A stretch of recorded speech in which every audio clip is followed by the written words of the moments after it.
우리 어머님의 마음을 담아서 또 연주를 해주셔서 마음이 감동이 되고 뜨겁습니다.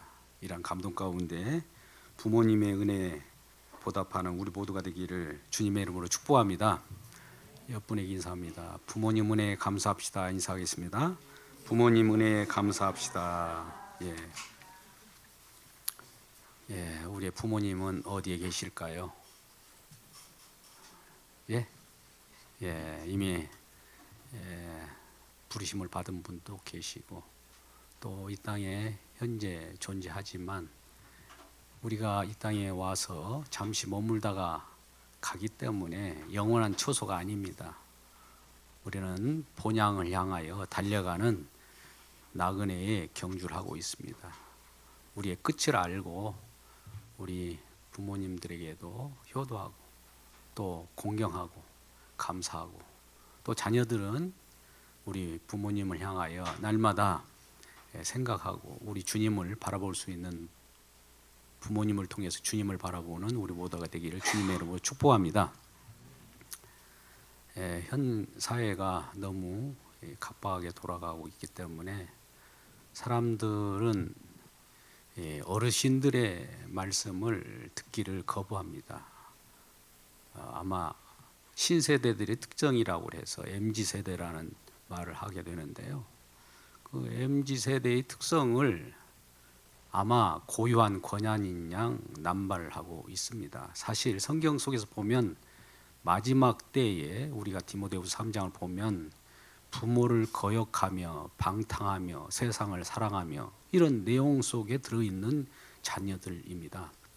그들은 말하기를 부모님의 말씀, 특별히 백발이 흰 부모님의 말씀을 거역하고 심지어 그 말 한마디 한마디를 꼰대라고 합니다. 꼰대라는 것은 우리 시대에 맞지 않는다는 거죠. 격에 맞지 않는 말씀이라고 하는데, 그러나 지혜의 면류관, 지혜의 내용은 부모님을 통하여 우리들에게 들려주시는 겁니다.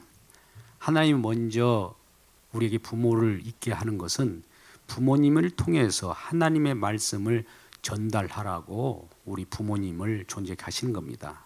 그러니까 부모님을 통해서 뭔가를 듣게 되면 하나님께서 생명의 말씀을 우리들에게 순적하게 들려주기 때문에 지혜 있는 자들은, 지혜의 성령을 받은 자들은 부모님의 말씀을 순종하게 되는 것이죠. 이러한 부모님의 말씀이 순종하는 그러한 어버이 주일이 되면 좋겠습니다. 할렐루야. 그래서 우리 언제나 지혜의 말씀인 성경을 통해서 오늘 말씀을 듣게 되는데요. 오늘 에베소서 6장 1절부터 3절 말씀입니다만 6장의 바로 앞에 5장 18절 말씀 보면 술 취하지 말라. 술 취하는 것은 방탕한 것이니 성령 충만을 받으라고 합니다. 그러면서 18절 바로 전에는 지혜에 있는 자로서 지혜의 말씀을, 지혜의 성령의 말씀을 들으라. 그렇기 위해서는 성령 충만을 받아야 하나님의 말씀이 이해가 됩니다. 우리가 예수 그리스도를 믿고 성령을 받았기 때문에 성령의 말씀이 지혜의 말씀이고 또 부모님으로부터 들려주시는 말씀이 지혜의 말씀으로 들려지게 됩니다. 우리가 성령을 받지 않고 예수를 믿지 않는 사람들은 부모님 말씀을 지혜의 말씀으로 듣지 않기 때문에 부모님을 거역하는 거예요. 그러니까 오늘날 불신자들이 부모님을 거역하게 되는 겁니다. 사실은. 여러분, 우리 세상 속에 살아갈 때도 이와 같이 부모님에 대한 말씀이 세상 모든 곳곳에 스며 있고 또 우리가 자연을 보아도 또 사회 구성을 보아도 이 모든 걸 통해서 하나님께서 말씀하시는 생명의 말씀이 계시되어 있습니다.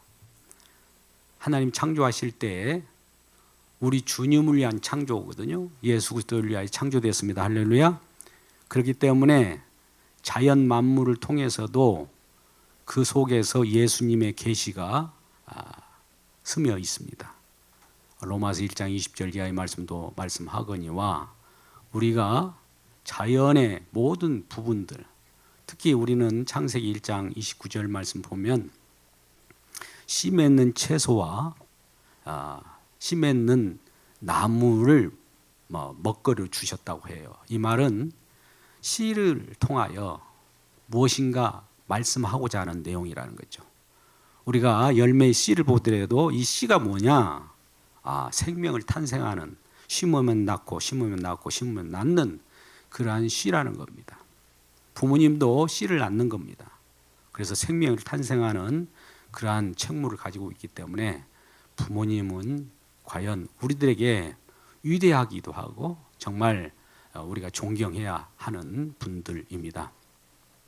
그렇다면 우리의 부모는 누구입니까?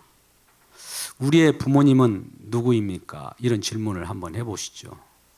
여러분, 우리 모두의 부모님은 누구입니까? 네, 먼저 생각하는 것은 육신의 부모님을 생각하게 될 거예요. 육신의 부모님을 생각하는 것은 당연합니다. 왜? 바로 나를 낳아주셨기 때문입니다. 육신의 부모님도 고마운데 육신의 부모님을 왜 그러면 이 땅에 보내셨을까요? 하나님께서 우리 모든 창조나 우리를 태어나게 하신 목적은 우리 주님을 위하여 그와 같이 우리 부모님도 탄생하게 하셨다고 했지 않습니까? 그러면 목적에 한번 생각해 보세요. 우리 부모님이 계시는 이유가 뭘까요? 부모님을 통하여 주님을 보게 하는 역할입니다. 부모님을 보고 그것으로 끝나버리면 그냥 육적인 부모로 끝나버립니다. 그런 육적인 부모에게 우리도 존경을 해야 하겠지만은 진정한 하늘나라를 보여주시는 영적인 부모님이 계십니다. 여러분들에게 육적인 부모님이 하늘 말씀, 하나님 말씀을 먼저 알고 자녀들에게 가르친다면 육적인 부모님과 동시에 영적인 부모님이 될 수 있습니다. 이것이 가장 적합한 내용인데 하늘의 말씀을 알지 못하고 아직 예수를 알지 못하는 부모가 있다면 그냥 육적인 부모일 뿐입니다. 육적인 부모임에 의해도 우리가 감사해야 합니다. 할렐루야. 왜 그러냐면 우리에게 여러 가지 부모님 은혜라는 노래를 부르면 알다시피 긴 자리 마른 자리 갈아 넣으시는 또 우리를 키우시는 그 혜택을 주시는 그 은혜가 있기 때문입니다. 그러면 성경에서 말씀하시는 부모님은 누구일까요? 여러분 마태복음 23장 9절 말씀 보면 이 땅에 있는 아버지를 아버지라 하지 말라라고 해요. 육신의 아버지가 진짜 아버지가 아니라 모상의 아버지이기 때문에 그렇습니다. 우리는 부모님으로서 이 땅에 존재합니다. 그러나 모상의 부모님이에요. 진짜 아버지는 어디 있다고요? 하늘에 계신 이가 아버지라는 거예요. 또한 마태복음 12장 50절 말씀 보면 하나님의 뜻대로 하는 자가 어머니라고 하는 거예요. 그러면 오늘날 하나님 뜻대로 하지 않는 자는 어머니가 아닌 거예요, 사실. 그러니까 육신의 부모님도 하나님의 뜻대로 해야, 하나님 뜻대로 한다는 것은 하나님 믿는 자들입니다. 하나님 믿어야 부모인 거예요. 그러나 이 땅에 우리 육신의 부모를 두신 것은 하늘의 세계를 모상하는 것이다. 즉 그림자다 이거예요. 사실 가짜의 부모예요, 사실. 진짜 부모님은 하늘에 계시는 거죠. 하나님이 우리의 부모님입니다. 그러니까 부모님을 우리가 바라볼 때마다 육신의 부모를 통해서 하늘의 하나님, 하늘의 주님을 바라보는 저와 여러분 되시기를 주님의 이름으로 축복합니다. 그게 지혜라고 하는 거예요. 부모님을 보고도 하늘의 주님을 바라보지 못하면 아직 성령이 임하지 않았기 때문입니다. 이 땅의 모든 것은 뭐라고 해요? 우리 주님이 계시되어 있다니까요. 부모님을 통해서도 하나님이 계시되어 있어요. 그러면 부모님을 통해서 그 꼬린 지점인 주님을 꼭 보는 우리 모두가 되기를 주님의 이름으로 축복합니다. 할렐루야. 예, 우리 육신을 가지고 있기 때문에 영적인 말씀이 수납되기가 쉽지 않습니다. 사실 거부하고 싶어요. 육적으로는 영적인 것을 거부하는 본성이 우리에게 있습니다. 왜요? 우리가 육이 죄인이기 때문에 그래요. 죄 때문에 의의 말씀을 듣기를 거부합니다. 아멘 하고 쉽게 받아들이지 못하는 것이 우리 죄인들의 본성이기 때문에 그것은 충분히 이해해야 합니다. 앞으로도 영적으로 성령을 받고 부모님을 섬길 때마다 부모님을 왜 섬기느냐? 하늘 아버지를 바라보기 때문에 그래요. 부모님을 통해서 우리 하나님께서는 맡겨준 것이 있거든요. 이 땅에 살아갈 때도 우리 부모님은 존재하는 기간이 오래되지 않습니다. 잠깐이면 그냥 곧 떠나실 분들이죠. 우리가 이제 나이가 좀 어느 정도 들면 곧 퇴장할 나이입니다. 역사의 무대에서 퇴장하게 될 텐데 그것이 1000년만 갑니까? 우리가 부모님을 만나는 횟수가 얼마나 됩니까? 육신의 부모라도 1년에 한 번씩 만납니까? 그럼 앞으로 50년을 사신 분들도 계실 거고 100년을 사신 분도 있다면 100년이면 100번밖에 못 만나는 거예요. 100번 만나는 부모, 또 50번 만나는 부모, 또 한 30번 만나는 부모, 그렇게 하고 부모님을 보내셔야 되는 거죠. 또 우리도 그와 같이 부모가 되는 겁니다. 그래서 이 땅에 오시는 부모님은 우리 주님을 바라보게 하는 모상이고 그림자이기 때문에 부모님을 통하여 우리 하나님을 발견할 때 진정한 우리에겐 지혜자가 되는 것이죠. 이 땅에 부모님을 섬기는 저와 여러분 되시기를 주님의 이름으로 축복합니다. 가시면은 후회해요. 땅을 쳐 통곡해도 소용없어요. 불러봐도 울어봐도 못 오실 어머님을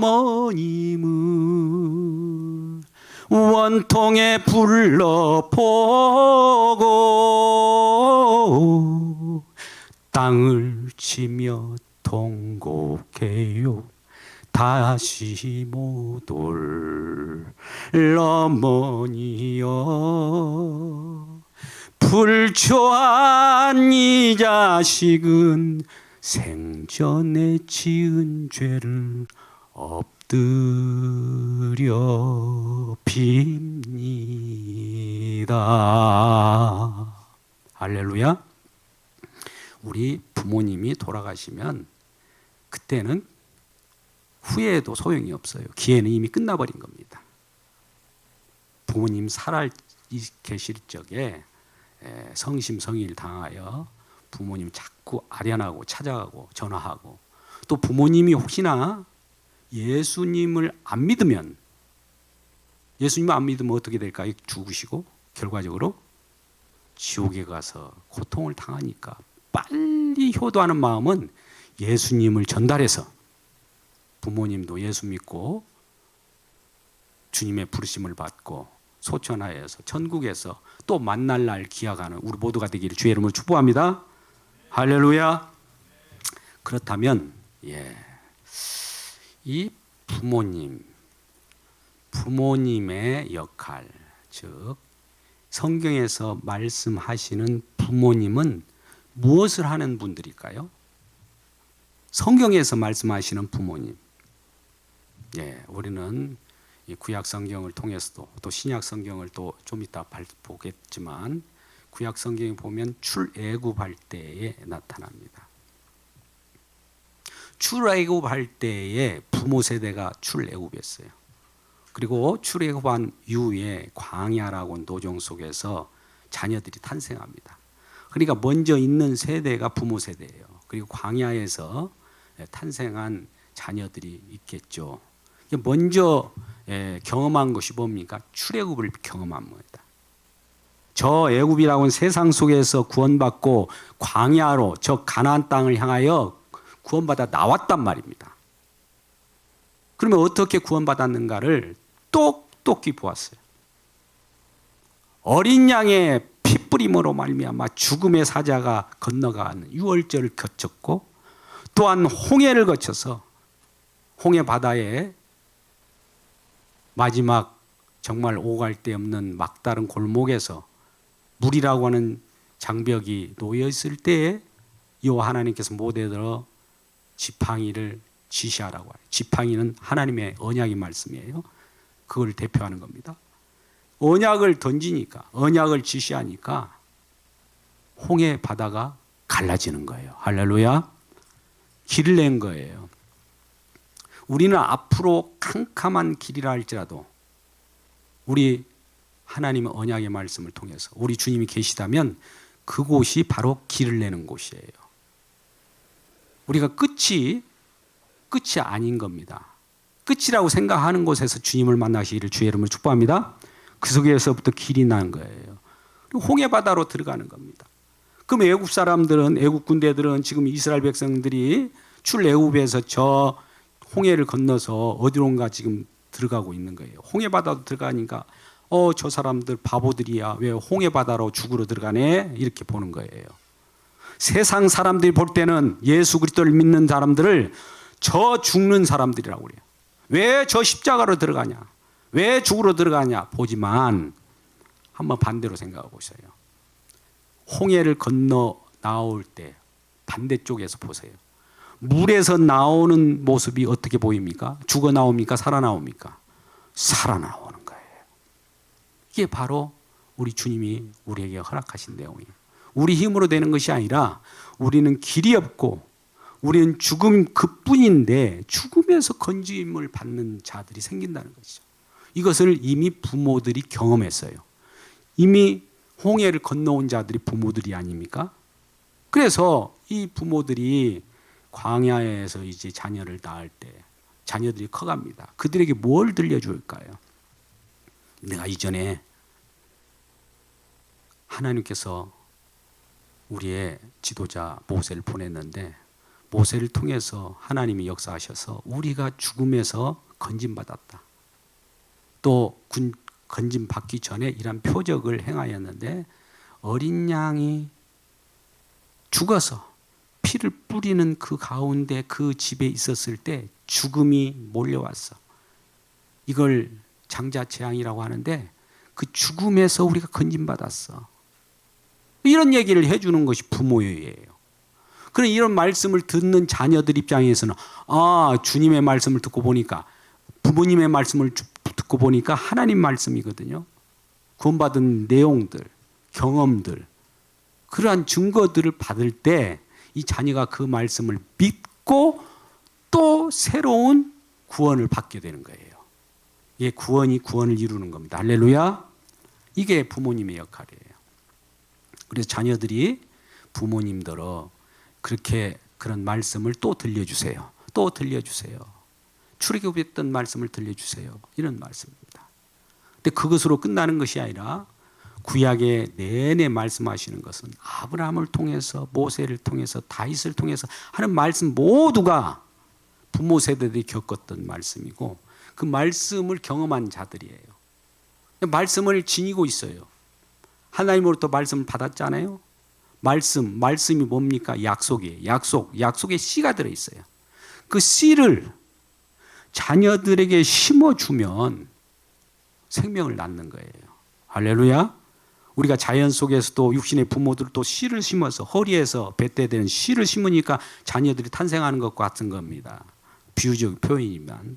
그러니까 이 부모는 진정한 생명을 낳으려면 하늘 생명을 낳으려면 거듭 또 낳게 하려고 하면 자녀들에게 복음의 씨앗을 심기를 주의 이름으로 축복합니다. 성경은 복음을 말씀하신 거예요. 예수 그리스도에 대한 증거예요. 영원한 생명에 대한 말씀이라 이거예요. 이게 부모님의 역할은 뭡니까? 처음에 부모님도 어렸을 때는 어린이였지 않겠습니까? 자녀였어요. 자녀가 처음에는 씨가 없어요. 어린아이들은.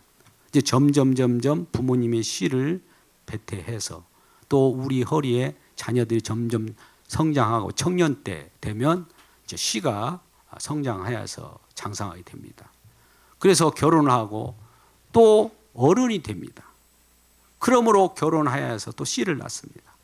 이 씨를 낳는다는 것을 생각할 때 우리는 영적인 부모님은 뭡니까? 약속의 말씀, 복음의 씨를 가지고 전달해서 누군가 구원받게 합니다. 또 복음의 씨앗을 내가 경험하고 내가 예수 그리스도를 믿고 영생을 얻었기 때문에 또 이 영생 얻은 내용을 누군가에게 전달해서 그로 하여금 영생을 얻을 수 있게 한다면 이건 영적인 부모예요. 이 영적인 부모를 지향하려고 육적인 부모를 주신 거예요. 그러니까 육신의 부모로 끝나버리면 부모 역할을 다하지 못하는 겁니다. 그래서 성경 말씀 속에서는 부모라 함은 영적인 말씀을 전달해서 하나님 주신 말씀을 받아서 전달하는 중간 다리 역할을 하는 분이 부모입니다. 할렐루야. 우리 오늘 에베소 6장 1절에서 3절 말씀을 보면 2절 하반기에 이런 하반절에 이렇게 나와요. 약속이 있는 첫 계명이 부모를 공경하라는 거예요. 약속이 있대요. 약속. 부모에게는 약속이 있는, 약속은 씨의 씨, 생명을 낳는 약속의 씨가 있어요. 약속이 있기 때문에, 부모님이 약속을 가지고 있기 때문에 부모님에게 공경하라는 거예요. 부모님을 공경하면 부모님께서는 약속의 씨를 하나씩 줘요. 약속의 씨를 날마다 들려줘요. 약속의 말씀을 들려주면 그 말씀을 들으면 내가 말씀을 들음으로 말미암아 내가 믿음이 생겨요. 믿음은 들음에서 나기 때문에. 그러면 나도 그 약속의 씨, 약속의 복음을 들음으로 말미암아 내가 약속의 씨가 내 마음 가운데 심겨지면 나도 새로운 생명으로 탄생하는 겁니다. 그래서 부모님에게는 약속이 있기 때문에 약속이 있는 첫 계명이라고 말하는 거예요. 계명이다 이게. 그러니까 부모님을 공경한다는 것은 부모님 육신의 그 껍데기를 공경하는 것이 아니라 부모님에게 가지고 있는, 부모님이 지니고 있는 약속의 말씀이 있다는 거예요. 약속의 말씀을 들려달라는 거예요. 우리가 아까 찬양, 어머니 찬양 있잖아. 부모님의, 어머니의 하신 말씀, 어머니께서 보는 성경책, 이 말씀을 들려달라고 하는 것이 부모예요. 그러면 약속의 씨가 없으면 어떤 걸까요? 육신의 부모일 뿐입니다. 그러면 육신의 부모는 우리가 업신여겨야 할까요? 성경에서 나오지 않으니까 이거는 보편 타당하기 때문에 일반 예수를 믿든 안 믿든 불신 간에 부모님에게는 효도하십시오. 할렐루야. 효도예요. 그건 효도. 근데 오늘 에베소 6장 1절 이하의 말씀은 순종하라 공경하라고 해요. 순종하고 공경은 예수 믿는 부모님이기 때문에 순종하라는 거예요. 예수 믿는 부모님이기 때문에 그 말씀을 들기 위해서는 순종해야 해요. 생명 말씀을 들으려면 부모님께 순종해야 될 거 아니겠습니까? 근데 생명의 말씀이 없는 분이 있단 말이에요. 그런 부모님에게는 그냥 자연적인 우리 나를 물론 죄인으로 탄생케 해주셔서 감사합니다라고 하면서 효도하십시오. 효도는 일반적으로 어떤 종교들은 다 있으니까 마땅히 해야 할 도리입니다. 왜? 부모님께서도 육신적으로도 나를 낳고 나를 길러주었고 힘썼기 때문에 그에 대한 감사를 하는 것이 당연한 거예요. 근데 그런 것들이 우리가 이 부모님이 이 땅에 있는 목적이 그걸로 끝나는 것이 그 목적이 아니라 진정한 목적은 하늘 아버지의 모상, 하늘 아버지의 그림자로 이 땅에 부모님을 계시게 하셔서 부모님으로 하여금 하늘 아버지를 보게 하고 하늘 어머니를 보게 한다는 말입니다. 그러니까 성경하고 성경 없이 생각하는 부모하고 달라요. 우리가 성경 말씀을 보고 있잖아요. 이 강단에서 성경 말씀을 제가 증거하잖아요. 효도하십시오. 도덕적인 윤리적인 것을 강론합니까? 생명의 말씀을 전합니까? 첫 번째예요, 두 번째예요. 많은 사람들은 첫 번째도 얘기해 주기를 좋아해요. 그래서 오늘 제가 불효자는 옵니다라는 그런 노래를 한번 불러봤습니다. 그것도 중요해요. 그런데 더 중요한 것은 진정한 하나님의 생명의 말씀을 부모님이 갖고 있는데 생명의 말씀을 듣지 못하면 지옥을 간다는 말이죠. 생명의 말씀을 듣지 못하면 천국에서 낙오되는 거예요. 그러니까 말씀을 들으려고 하면 부모님에게 들어가요. 부모님에게. 아니 부모님이 누굽니까? 영적인 부모님이 누굽니까? 육적인 부모님이 아니라도 나에게 복음을 전하는 사람이 영적인 부모님이에요. 그러면 우리는 이렇게 생각할 거예요. 육적인 부모님하고 영적인 부모님 어디를 중요시합니까? 예, 다 중요시하십시오. 그러나 성경 말씀에 의하면 영적인 부모님의 큰 포인트가 있습니다. 예수님이 사역을 하고 있어요. 귀신을 쫓아내고 또 여러 가지 병 고치고 이런 사역을 하니까 그 예수님의 가족들이 이제 듣기에 들려오기를 당신 아들이 또 당신 형이 이상한 짓을 해요. 좀 미친 것 같아요. 하니까 가족들이 깜짝 놀라가지고 예수님이 사역하는 현장으로 들어갑니다. 그러니까 가니까 예수님이 제자들이 예수님 어머니가 오셨어요. 마리아가 오셨어요. 또 동생들도 왔어요. 그러니까 예수님이 쌩까 버리는 거예요. 내 부모님이 누구면 내 어머니가 누구냐 하면서 그 육적인 어머니 또 육적인 동생들이 왔는데 그들을 무시한 듯한 말을 합니다. 그러면서 나의 말을 듣고 지금 함께한 이 자들이 나의 어머니요, 나의 형제요, 나의 자매라고 합니다. 그러면 우리 이 성경책이 우리가 들여다보지 않는 사람 입장에서는 이런 불효막심한 자가 어디가 있어. 부모님 오셨는데도 일어서지 않고 그 딴 데다 어머니라고 하고 이런 사람이 어디 이해가 갈 수 없는 거예요. 근데 성령을 받은 저와 여러분은 금방 알잖아요. 육신의 부모를 떠나서 영적인 부모가 우리들에게 들려주는 육신의 부모를 주신 목적인데 육신에 머물러 버리면 천국을 못 갑니다. 육신의 부모님이 말씀을 가지고 있어야 돼요. 부모의 역할이 뭡니까? 먼저 예수 믿어야 부모인 거예요. 못 믿으면 부모가 아닌 겁니다. 그래서 꼭 예수 믿고 우리 주님의 복음을 마음에 간직하고 또 사랑을 간직하고 있을 때 이 자녀들이 오면은 복음을 날마다 전하세요. 그들에게 복음을 전한다는 거 예수를 전하라는 거예요. 오늘날 한번 보자고요. 한번 뒤돌아보세요. 부모님으로서 과연 자녀들 올 때 예수님에 대해서 이 얘기한 적이 얼마나 있는지, 복음에 대해서 이 얘기한 적이 있는지, 아니면 이것을 깡그려 무시하고 너 어떻게 사느냐, 어쩌냐, 돈 버냐, 성공했냐 이런 말을 한다면 육적인 부모예요. 그거 부모가 아닙니다. 하나님의 본래 목적이 아니에요. 그런 부모는. 자녀들이 오면 무조건 예수에 대한 말씀. 너 예수 알고 있느냐? 너 네 속에 지금 예수의 복음 씨가 들어있어? 생명의 복음이 들어있어? 이걸 확인하는 것이 자녀를 돌보라는 거예요. 자녀를 다른 거 돌볼 필요가 없어요. 자녀들이 우리보다 더 똑똑하고 경제생활도 더 잘하는데요. 처세술을 가르쳐가지고 아이들이 성공하게 할 겁니까? 생명의 말씀을 전하는 것이 부모란 말이죠. 자, 오늘 그러면 6장 1절 말씀을 한번 봐요. 1절에 3절 말씀은 몇 구절 아니니까 다 함께 읽도록 합니다. 시작. 자녀들아 주 안에서 너희 부모에게 순종하라. 이것이 옳으니라.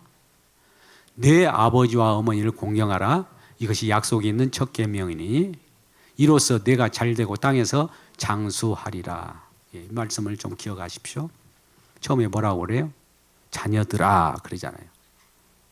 자녀들아 내 부모를 순종하라. 순종이 뭔지 아시죠? 가끔가다 순종 반대말이 뭐냐고 이렇게 물어봅니다. 순종이 반대말이 뭐예요? 우리 잡종이라고 합니다. 잡종될래요? 순종할래요? 순종되시길 바랍니다. 근데 거기에서 주 안에서라는 말이 있어요. 지금은 예수 그리스도를 믿기 때문에 우리가 주 안에 들어와 있어요. 그리스도 안에 들어와 있어요. 성령 안에 들어와 있어요. 믿음 안에 들어와 있다 이 말이에요. 예수 믿는 믿음 안에서 말하는데 예수 믿는 자들이요 부모님께 순종하라는 거예요. 부모님에게 날마다 말씀을 들으려면 부모님에게 순종해야 된다는 거죠. 부모님 말씀을 나에게 들려줬고 그 생명의 말씀을 들려준 고마움 때문에 부모님께 감사하라는 얘기예요. 두 번째 2절에서도 그래요. 똑같은 말씀을 하는데 아버지와 어머니에게 공경하라. 공경하라는 말하고 순종하라는 말하고 똑같아요. 제가 지금 이 말씀은 효도하고 다른 차원이에요. 생명의 말씀을 전하고 있습니다. 효도는 생명과 상관없이 일반 육신의 부모에게 효도하는 거예요. 성경에는 그걸 쓰는 것이 아니에요. 효도에 대한 내용을 쓴 것이 오늘 어버이날의 특별이 아닌 거예요. 생명 말씀이지. 그래서 주 안에서라고 하는 것은 하나님께서 예수 그리스도를 통해서 모든 것을 완성한 세계예요. 그러면서 이제 우리가 3절 말씀 보면 뭐라고 합니까? 약속 2절 하반절 보면 약속 있는 첫 계명. 약속이 있다고 그러죠. 약속 기억하세요. 약속이 있었기 때문에 약속이 없는 것은 계명으로 우리가 믿어봐야 소용없어요. 지켜봐야. 약속은 생명이에요. 생명의 말씀을 우리가 지켜야 되는 것이죠. 근데 우리는 생명의 말씀을 우리에게 주어져도 지킬 수가 있을까요? 잘 지킬 수 못합니다. 부모를 공경하라는 말씀도 우리는 지킬 수가 없어요. 지키는 것처럼 느껴지지만, 근데 네 부모를 공경하라고 하는 계명도 그리스도 안에서 계명이 다 완성됐어요. 누구 때문에? 예수님 때문에. 예수님은 아버지의 뜻을 이루려고 이 땅에 오셨습니다. 아버지에게 순종하셨습니다. 아버지가 말씀하신 뜻대로 그대로 다 이루셨어요. 계명을 성취하셨어요. 계명의 완성이 예수 그리스도의 십자가를 통해서 다 이루어졌어요. 다 이루신 그 속에 내 부모를 공경하라는 말씀이 다 이루어진 세계 속에 우리가 들어와 있는 거예요. 할렐루야. 누가 이루어졌기 때문에. 우리는 이룰 수 없었는데 내 부모도 공경하지 못한 우리들을 예수님이 대신 아버지의 뜻을 따라 아버지에게 순종해서 계명을 완벽하게 지켜냈기 때문에 예수님을 믿는 우리들이 우리가 계명을 지킬 수 없으나 예수님이 계명을 다 완성한 그 예수님의 덕분 때문에 우리도 계명을 이룬 것으로 여겨주는 거예요. 누구에게만? 예수님을 믿는 사람들에게만. 그래서 예수 믿는 것이 얼마나 중요한지 모릅니다. 예수 믿는 것은 내 부모를 공경하라는 것이 이루어지는 그 현장이에요. 너무나 간단해요. 예수님을 믿는 이 자체가 모든 계명의 완성이란 말이에요. 계명이 한두 개입니까? 오늘은 지금 이 5째 계명 내 부모를 공경하라는 내용이지만 우리 10계명에도 10개 계명이 다 있잖아요. 그것이 어디에서 이루어졌을까요? 예수님이 다 이루신 거예요. 그럼 예수님 믿으면 10계명이 다 이루어진 현장 속에 들어있는 거예요. 우리가 이루었기 때문에 그 속에 있는 것이 아니라 주님이 다 이루셔가지고 우리를 품고 있는 것이 예수 그리스도 아니라고 하는 거예요. 믿음 안에 있을 때 그런 거예요. 주 안에서 그래서 공경하시기 바랍니다. 주 안에서 순종하시기 바랍니다. 이런 말을 하는 거예요. 그래서 중간 계명이라고 해요. 그 5째 계명이기 때문에 하나님과 또 이웃과 관계 속에 가운데 들어있잖아요. 내 부모를 공경하라. 하늘 세계의 말씀을 그 부모님을 통하여 자녀들이나 이웃들에게 전하게 되면 중간에서 하는 역할이 부모의 역할이에요. 부모의 역할이 결과적으로 예수님을 대신하는 역할이다 이 말이에요. 하나님의 대리자가 부모님입니다. 얼마나 막중한 책임을 가지고 있습니까? 그리고 3절 말씀을 보니까 이런 말씀을 해요. 내가 이 땅에서 장수하리라. 그러면 이 말씀을 액면 그대로 우리가 지금 받으면 어떻게 될까요? 이스라엘 백성들은 저 가나안 땅에 가서 장수하라. 또 길게 살리라는 그런 복을 주셨어요. 그렇다고 해서 그들이 오래 살았습니까? 그런 복을 주셨다는 것은 이것은 이 땅의 그 그림 언어예요. 그림 언어. 장수한다. 이 땅에서 장수한다는 것은 이 땅을 하늘 세계로 한번 돌려보세요. 하늘 세계에서 영원히 산다는 것을 이 땅의 언어로 장수한다는 표현을 하는 겁니다. 즉 부모님이 말씀을 가지고 있는 약속의 말씀의 계명인 약속을 우리가 듣고 부모님을 공경하면 그 말씀을 우리가 부여받고 생명을 얻게 되면 우리는 하늘나라에서 영원히 새하늘과 새 땅에서 영원히 시간도 제약이 없는 그런 세계에 살아간다는 것이에요. 그런 세계의 복을 우리에게 주신 겁니다. 이러한 복을 받아 누리는 저와 여러분 되시기를 주의 이름으로 축복합니다. 마지막으로 그렇다면 어떻게 부모님의 은혜에 감사해야 할까요? 어떻게? 첫째, 육신의 부모도 있어요. 육신의 부모들에게는 혈의 가족이기 때문에, 혈통적인 부모이기 때문에 효도하십시오. 두 번째, 영의 부모님이 계셔요. 나에게 복음을 전하고 말씀을 가르쳐주고 영적 지도자들이 있을 거예요. 전도자들이 있을 거예요. 주변에 많은 복음을 나한테 깨우치게 하고 날마다 하나님 말씀에 대해서 얘기하고자 하는 그런 자들이 있을 거예요. 그들에게는 공경하십시오. 세 번째, 영적인 말씀을 통해서 함께 나누고 또 가르치고 그러한 스승들이 있을 거예요. 그거는 이 분들이야말로 하늘의 세계를 전달받아서 부모 역할을 대신해 주는 자들입니다. 물론 설교하는 저도 마찬가지지만 우리 예배드리고 함께하는 직분자들이 있을 거예요. 그들에게는 정말 공경하고 순종하고 그들의 말씀을 따라야 됩니다. 그들이 먼저 복음을 알았기 때문에 복음의 내용을 전달하는 거예요. 다른 것을 가지고 훈계하면 안 돼요. 우리가 자녀들을 기를 때 이 영적인 부모들은 자녀들에게 뭘 가르쳐 줘야 되냐? 하나님 말씀을 가르쳐 줘야 돼요. 하나님 말씀이 이루어진 내용, 십자가의 내용을 가르쳐 줘야 돼요. 또 부활 승천하셔서 변에서 계셔서 성령을 보내신 내용을 가르쳐 줘야 돼요. 다른 것이 필요 있는 거 아니에요. 부모님 역할. 부모님의 역할이 계속 세상 것을 가르치고 세상 처세술을 가르치는 것은 부모보다도 자녀들이 더 잘 알아요. 그러니까 부모 역할은 앞으로도 이 자녀들에게 생명의 말씀을 가르쳐주면 자녀들은 생명을 얻어서 정말 모든 걸 다 얻은 거예요. 이렇게 얻었기 때문에 부모님에게 감사하고 또 부모님을 통해 우리에게 주신 말씀에 감사하게 되고 부모님을 통해서 또 우리 주님께 감사하고 하나님께 영광을 돌리는 그러한 자녀가 되지 않겠습니까? 이러한 자로 살아가는 우리 모든 자녀들 되기를 원하고 부모님께 감사하는 우리 모두가 되기를 주님의 이름으로 축복합니다. 기도하겠습니다. 아버지 하나님, 그렇습니다. 우리 생명의 말씀을 듣 수 있는 자녀들입니까?